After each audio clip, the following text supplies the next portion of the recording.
Hoje, dando continuidade, então, aos estudos que estamos realizando simultaneamente dos dois livros, Tormentos da Obsessão, de Manuel Filomeno Miranda, com a psicografia de Divaldo Franco, e também Os Mensageiros, com as mensagens de André Luiz, psicografia de Chico Xavier.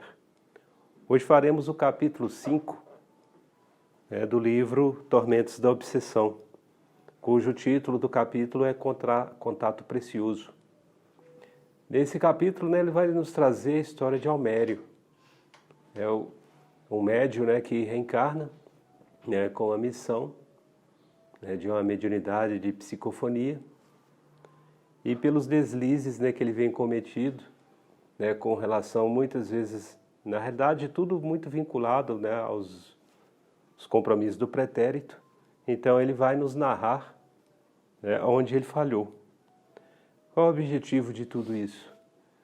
O objetivo principalmente de todos esses estudos que estamos realizando em cima desses dois livros é a gente fazer uma reflexão, como médiuns, como espíritas, com relação à nossa própria missão, uma reflexão sobre a nossa conduta, sobre o nosso desenvolvimento mediúnico, como nos estamos conduzindo.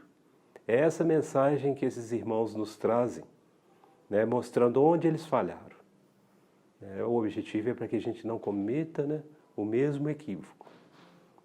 Procure sempre fazer uma reflexão, porque muitas vezes é fácil enxergar o erro do outro e é difícil enxergar o nosso próprio erro. Essa é a mensagem que vem nos trazendo desses dois livros. Vamos então à história de Almério, para que a gente possa então começar a entender e fazer uma reflexão. Cada qual é uma história, cada qual de nós é uma existência única.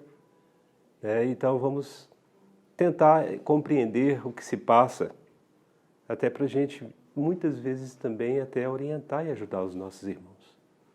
É o objetivo principalmente da casa espírita, do grupo mediúnico, é esse trabalho em equipe, mas com amor, com respeito, com muita união.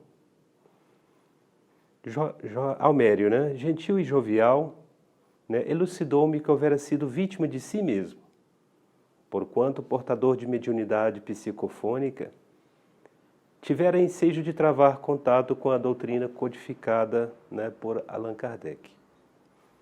Só uma explicação aqui. Eu percebo que ainda, alguns irmãos ainda confundem um pouco o que é mediunidade psicofônica. É só para esclarecer, porque alguns eu percebi que ainda fazem uma interpretação muito errônea do que é a psicofonia. A psicofonia é a união de duas palavras gregas que vem psique e fone.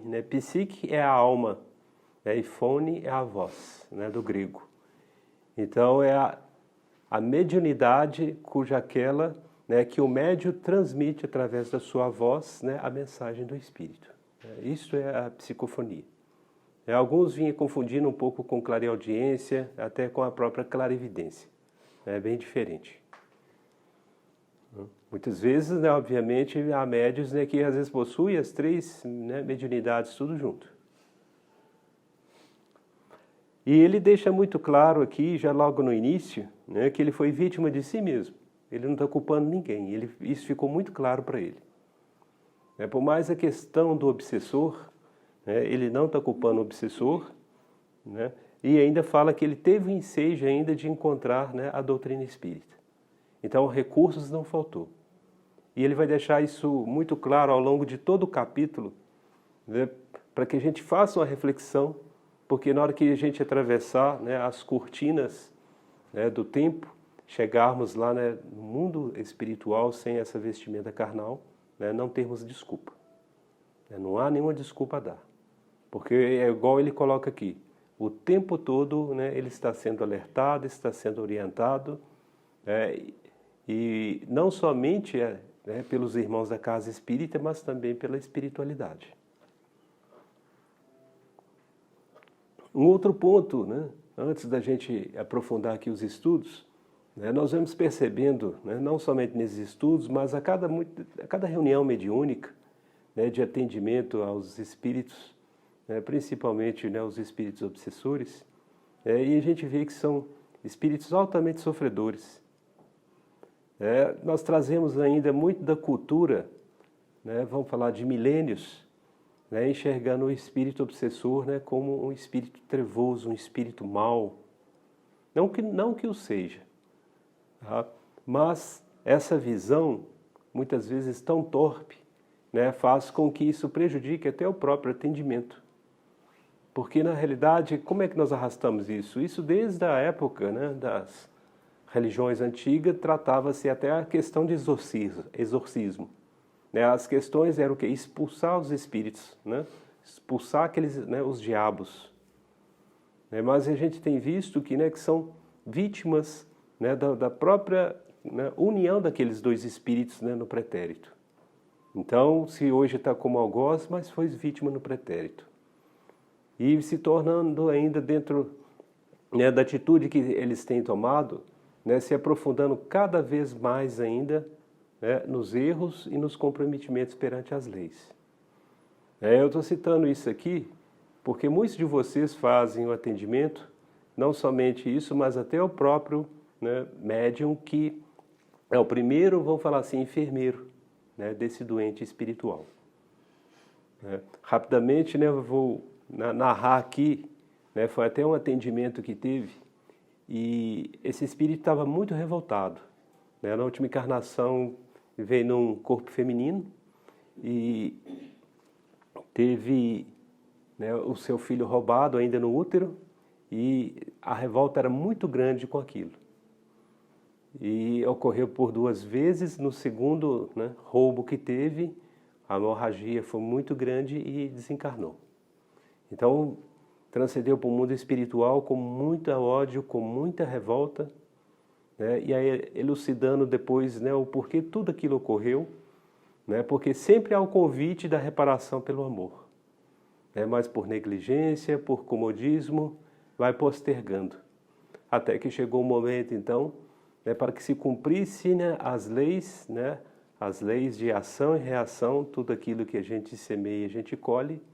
Esse espírito, né, dessa mulher havia sido convidado, né, a cuidar, né, dos avós enfermos, né, no qual ela recusou veementemente. Posteriormente, passado algum tempo, né, ela engravidou-se, né, porém foi raptada e retiraram-lhe o filho, depois deixando ela num hospital. Então, elucidando tudo, né, o porquê aquilo ocorreu. Ela teve o convite de começar a fazer a reparação e atendimento aos avós. Ela não o fez. Então começou a se cumprir aquilo que estava como mácula existencial dela. E aí, fazendo uma regressão, né, foi visto que na época ainda do Império Romano, né, ela pertencia à corte do Império, e ela fez isso várias e várias vezes, né, com as escravas. Mandava retirar os filhos antes ainda do momento, né, deles nascerem, simplesmente para talvez escolher algum, como ela era estéril, ela queria escolher alguma que mais se apresentasse com a fisionomia dela para ser-lhe o filho. Então, sem nenhum amor, sem nenhuma compaixão, nem piedade, né, para com aquelas escravas. Então, aqueles destroços do passado era o momento, então, que ela começava, né, a colher tudo que ela havia, né, semeado. Então, na hora que ela percebeu toda essa situação, né, ela viu que, né, ela não era somente vítima, que ela tinha semeado aquilo no pretérito e por isso ela estava colhendo.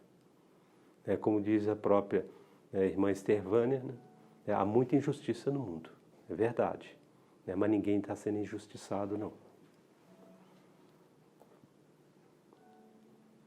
E ele continua ainda narrando, né, por Filomeno, né, porém ela, por negligência e perturbação, nunca se interessara em aprofundar estudos e educar o comportamento. Eu deixei aqui muito, né, destacado aqui, ó, nunca se interessara em aprofundar estudos e educar o comportamento. Cada qual de nós, a nossa própria consciência, que é onde está registrado todos os nossos compromissos firmados no mundo espiritual, nós temos discernimento, né, do que temos que fazer. Quando erramos, a nossa consciência nos chama atenção. Então nós sabemos o que nós, cada qual de nós, né, sabemos o que precisa ser educado. Onde é que estão as nossas falhas, os nossos deslizes. E a questão de aprofundar, né, os estudos. Sempre, né, a espiritualidade, né, está nos chamando a atenção sobre isso. Então também não há como depois negligenciar. Então, igual ele coloca aqui, ó, nunca se interessar em aprofundar os estudos. Eu creio que já não é a condição nossa, né? Se vocês, né, se dispõem, a vir aqui no domingo pela manhã, né, já é um grande passo. Então eu creio que isso já não está inerente, né, em nós aqui que estamos aqui nessa reunião. Que embora ela não fosse vulgar, igualmente não se fazia portador de títulos, né, de enobrecimento. Ele fala questões do comportamento dele, né? Perante aquela sociedade, embora não fosse vulgar o próprio comportamento dele, né, mas não se fazia portador de títulos de enobrecimento. É um pouco daquela condição. Todo mundo faz isso, né, a sociedade aceita isso como normal, eu também posso fazer. Mas a sua sã consciência diz que não. O seu, né, está registrado ali e você se sente mal quando faz. A sua consciência te cobre. Então é aquele mal-estar que vai, é aquela dor na consciência, né? Por que eu fiz? Não deveria ter feito.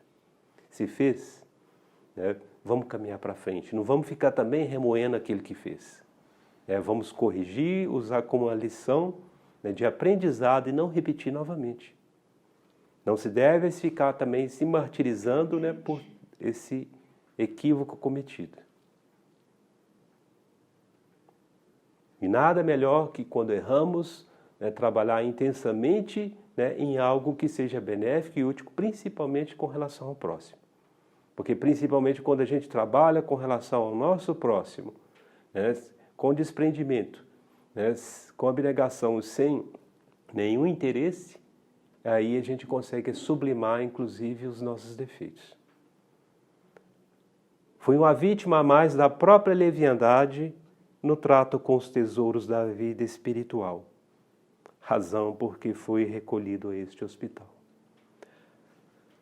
A questão da própria leviandade é um pouco até do que a gente viu ontem na lição que nos trouxe o Evangelho.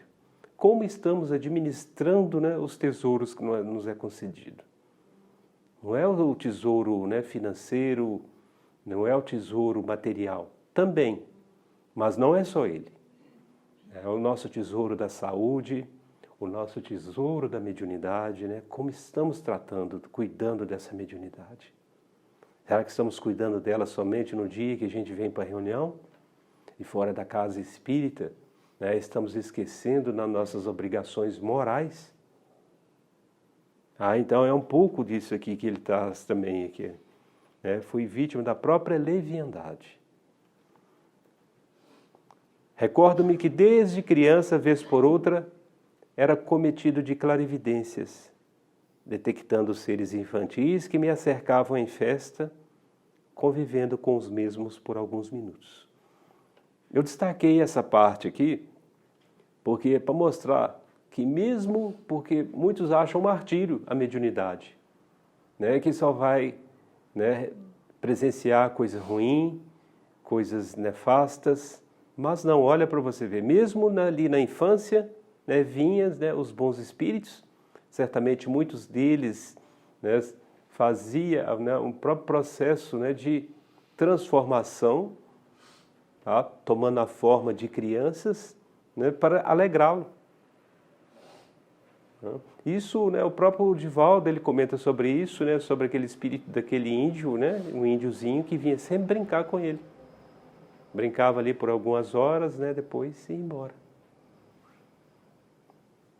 Outras vezes defrontava monstros pavorosos que me ameaçavam, levando-me ao desespero e a desmaios dos quais acordava banhado por auge do suor.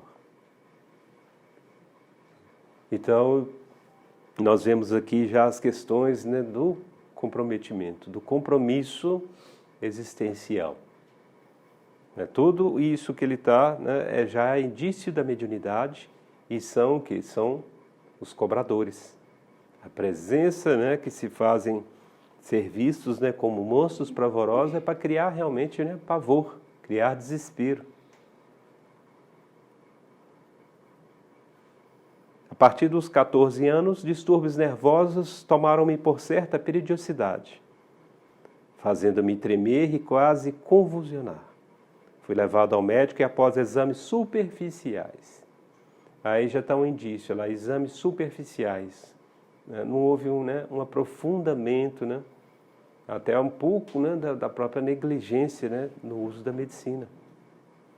Que é um ponto, inclusive, que vai ser abordado depois, nós vamos ver no livro Os Mensageiros, é o diálogo de André Luiz e Vicente, né, que também foi médico na Terra, os dois dialogando e fala sobre um pouco disso também, né, da negligência da medicina. Os médicos, da mesma forma, né, a administração, né, dos seus dons, daquilo que você veio cumprir. Então, médicos, né, deslizando sobre o compromisso que firmaram no mundo espiritual. Então, muitas vezes, né, atendendo de mau humor, né, as pessoas, principalmente aquelas cujo recurso, né, financeiro, né, não propicia talvez um pagamento de uma consulta maior, mas só que ele está em atendimento público, em atendimento em hospitais públicos. E se revolta com essa posição que ocupa, porque não abre o espaço, então, e procura, então, outro, né, local de trabalho.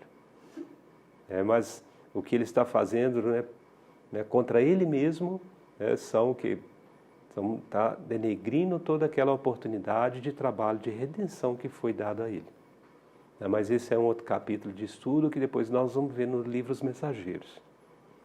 Então, aqui, exames superficiais, né, e simplesmente já atribui-se tratar de epilepsia. Nós sabemos, né, que toda epilepsia, obviamente nós não somos aqui especialistas na área, né, da psiquiatria, mas os vínculos, né, com compromissos espirituais ali, né, são claríssimos. Não estamos dizendo que não se deva procurar o psiquiatra, muito pelo contrário.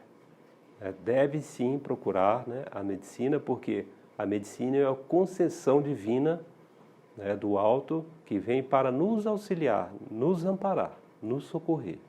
Então deve ser procurado sim.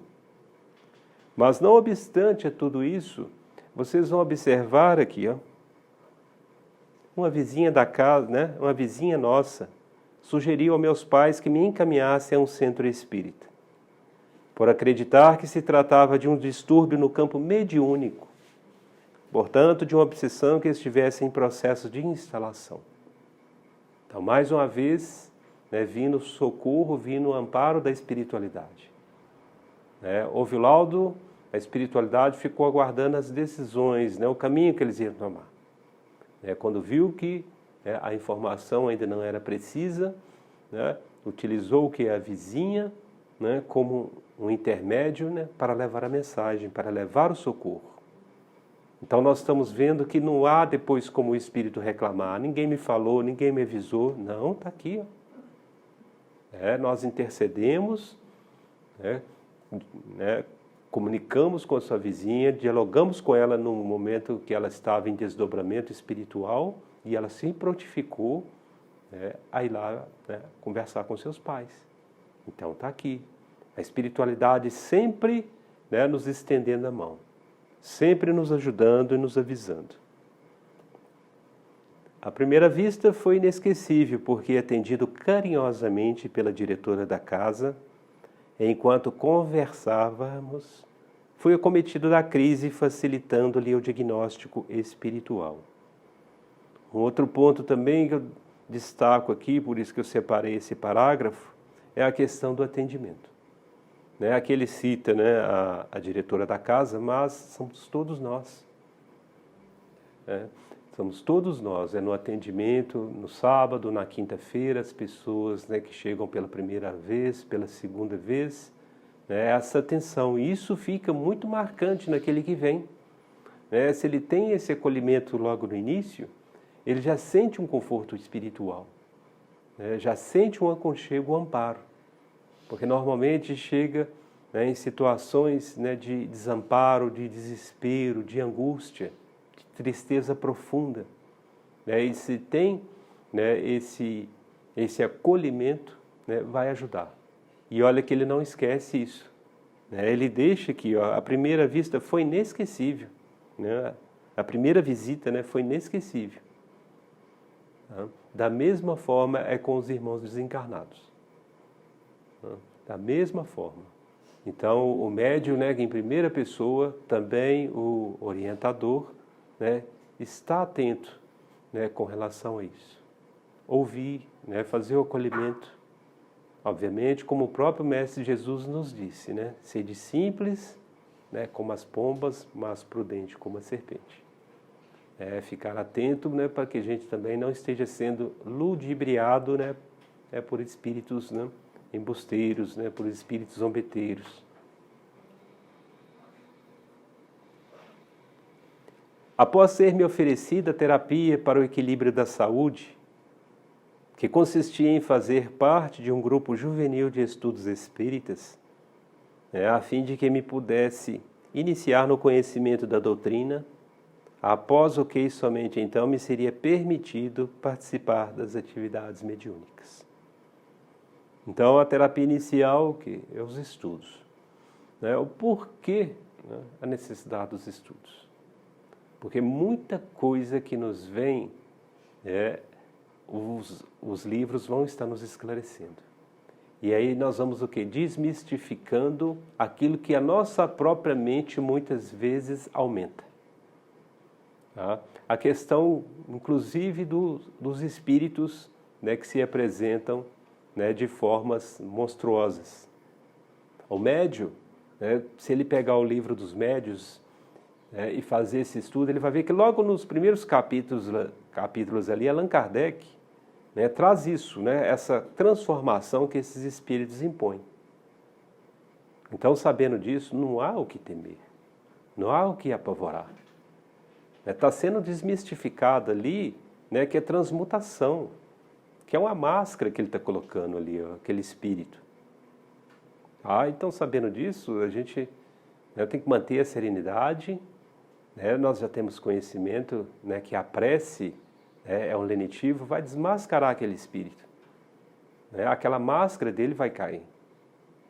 Na hora que ele perceber que não há nenhum efeito mais, né, aquela forma em que ele se apresenta, né, como alguns muitas vezes chegam, né, dizendo palavras, né, em alto tom, impropérios, né, também sabemos, né, que é um espírito em desespero. Todo aquele encarnado ou desencarnado que, né, quer se fazer ouvir com tom de voz alto, em gritos, né, é total, né, sinal de insegurança. Isso é um alerta, né, para todos nós. Até mesmo nosso comportamento, né? A gente nos policiar com relação ao tom de voz, né? Principalmente quando a gente começa a entrar em desequilíbrio.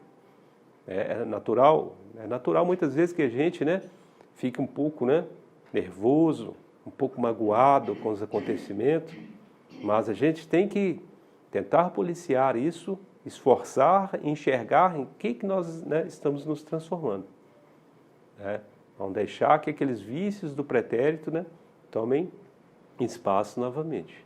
Lutar contra isso. Então, mais uma vez aqui, ó, estudos. Né? O estudo para desmistificar, né, para compreender, né, como agem esses espíritos, né, o que eles fazem. Né? Muitos hoje, né, eles também, né, são de uma determinada forma até disciplinados, né, se unem, infelizmente, né, a união para o quê? Né, criar pavor, né, fazer, né, desordem. A mediunidade, em razão da frequência à instituição espírita, talvez pelo clima psíquico ali existente, irrompeu com melhor definição, assegurando-me tratar-se de um compromisso sério que deveria abraçar, mas para o qual seria necessário abandonar a mesa farta dos prazeres. dois pontos aqui de observação. Né? Quando que ela coloca aqui, ó, que a mediunidade, né, irrompeu, né, com melhor definição. Porque pode dar a interpretação que, por ele estar agora na casa espírita, né, a mediunidade veio toda de uma vez. Ela veio com melhor definição. Vamos entender isso. Veio com a melhor definição e veio, né, com, vamos falar assim, com a segurança melhor de compreensão para ele próprio. Porque sem o amparo, né, da própria atmosfera psíquica da casa, sem os estudos, né, as condições poderiam ser muito piores. Certamente. Se ele já estava, inclusive, né, recebendo orientações, né, do psiquiatra com relação àqueles próprios medicamentos, né, muitas vezes esses medicamentos criam o quê? Danos, né, na parte, né, neuronial.